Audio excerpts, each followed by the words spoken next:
संस्कार जो होते हैं वे घर से ही मिलते हैं। संस्कार कहीं कोई भी आपको प्रदान नहीं कर सकता। आप गुरुजनों का, बड़ों का सम्मान करेंगे या नहीं करेंगे, इसका पता कैसे चलता है? संस्कारों से। जब बेटी को विदा करते हैं तो समझा के भेजते हैं ना उसे, सासू माता की सेवा करना, ससुर जी की सेवा करना, पति की सेवा करना, बड़ों का सम्मान करना। कौन सिखाता है? बाहर के लोग सिखाते हैं क्या? घर के सिखाते हैं ना। संस्कार जितने भी आते हैं सभी घर से ही आते हैं। अब आप कथा में बैठे हो, बातों में लगे हुए हो, तो पहचान किसकी होती है? आपकी नहीं होती पहचान, आपके घर वालों की पहचान होती है कि क्या संस्कार आपको प्रदान किए।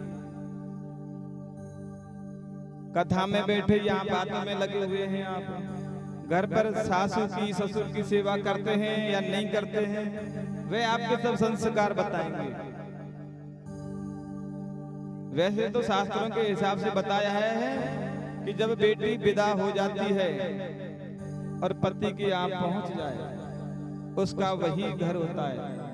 सास ससुर जो होते हैं वही माता और पिता हैं, उनकी सेवा करनी चाहिए। आप तो सभी लोग करते होंगे अपने सास ससुर की सेवा, सभी करते हो ना आप?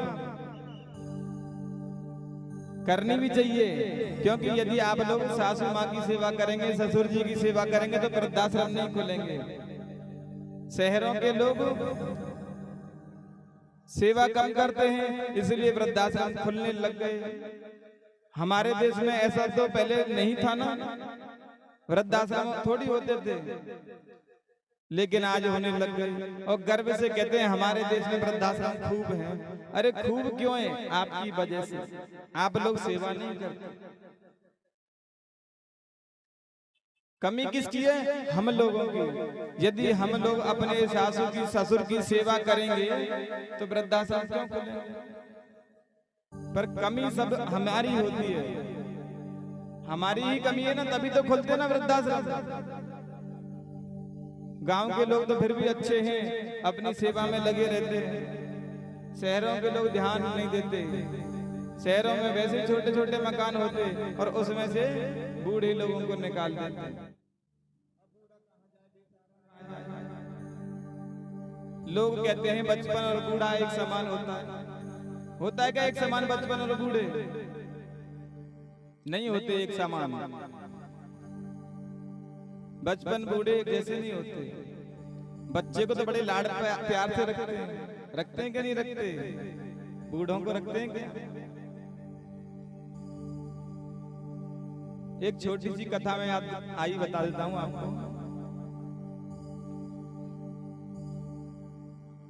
एक बार पिता ने अपने पुत्र की परीक्षा लेने के लिए पास में गया और कहने लगा, बेटा, एक पेड़ था उसके घर में और पेड़ पर कौवा बैठा था। कौवा तो समझते हो ना आप, पक्षी, चिड़िया। तो चिड़िया, पक्षी, कौवा बैठा हुआ था। अपने पुत्र के पास में गए, अब वृद्ध तो थे ही, कहने लगे, बेटा, हमें अपनी आंखों से जरा कम दिखाई देता है, तो हमें बता सकते हो पेड़ पर क्या बैठा है? बोले, पिताजी, कौवा बैठा है। अच्छा अच्छा। 2 मिनट बाद फिर वही बात उसने दोहराई कि बेटा, पेड़ पर क्या बैठा है? पिताजी, कौवा बैठा है। 2 मिनट बाद फिर पूछने लगा, बेटा, पेड़ पर क्या बैठा है? अरे पिताजी, बता तो दिया आपको, कौवा बैठा है, कितनी बार पूछोगे आप? पिताजी शांत हो गए। 2 मिनट बाद फिर पूछने लगे, बेटा, पेड़ पर क्या बैठा है? पिताजी, आप सुनते नहीं हो, समझते नहीं हो। 3-4 बार आपको बता चुका हूं, पेड़ पर कौवा बैठा हुआ है।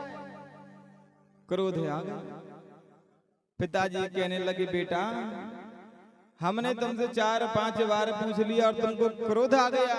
जब तू छोटा सा था ना, तो गोदी में लेकर मैं तुझे जाता था और तू पूछता था, पापा पेड़ पर क्या है? तो मैं तुझे 1 बार नहीं 20 बार जवाब देता था और गुस्सा नहीं होता था।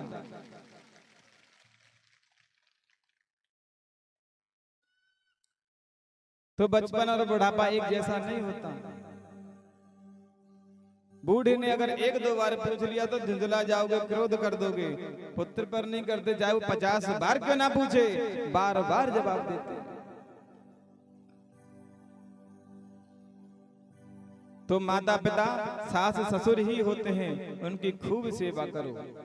सेवा करेंगे घर में सुख शांति बनी रहेगी, घर में आनंद बना रहेगा।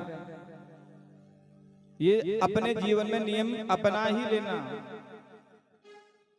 अपने जीवन में भी अपने बच्चों के जीवन में भी। बड़े लोगों का, माता पिता और गुरु का हमेशा सम्मान होना चाहिए। अतिथि का सदैव सम्मान होना चाहिए। राजा लोग पहले क्या करते थे, अतिथि चाहे कोई भी हो, चाहे शत्रु भी यदि शरण में आ जाता ना, उसे क्षमा कर देते थे।